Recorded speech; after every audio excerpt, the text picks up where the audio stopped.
Hello, I'm Hazel Kemshall and I'm currently Professor Emeritus of Criminal Justice at Montfort University. I've got over 30 years research experience looking at risk assessment and risk management of sexual and violent offenders, evaluating multi-agency public protection procedures, and also looking at community management of high-risk offenders.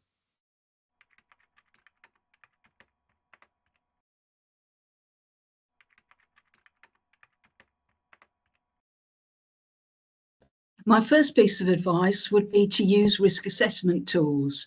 These days, they're well designed and well evaluated, and they're designed to be more right than wrong.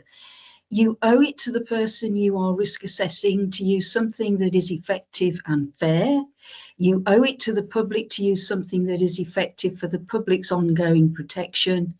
You owe it to yourself to make the most defensible decision that you can.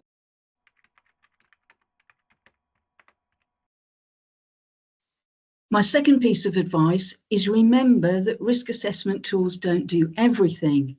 So you have to be able to think about and reflect on the quality of the overall decision that you're making. So, for example, do you need more evidence and information? And if you do, you have to seek it. Have you been analytical enough and ask the question, what does this mean when you're confronted with information and behaviours? You have to have a professional curiosity and be inquisitive about what's going on. And you're paid, in effect, to exercise sound and good judgment about risk. And risk is often a very ongoing and changing concept. So you need to be responsive and flexible. You need to be curious and inquisitive. You have to ask questions and you have to be prepared to follow them up.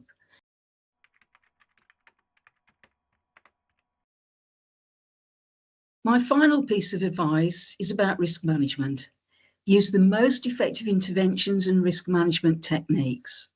Focus on the behaviours that cause concern and that create that risk for others. Risk doesn't fall unless people change their behaviours for the better, so you ignore behaviours at your peril. Make every effort to check the person's self-report of their behaviours and their self-report about their risk with other people whose view is likely to be more independent and objective. Ensure that any suggestion or indication of improvement or change for the better is actually fully evidenced. Don't make assumptions that things are improving, and don't look at the person through rose-tinted glasses. Again, serious further offences show that practitioners often fail to respond to escalating risk, and serious consequences can follow. Finally, always seek help and support if you are worried.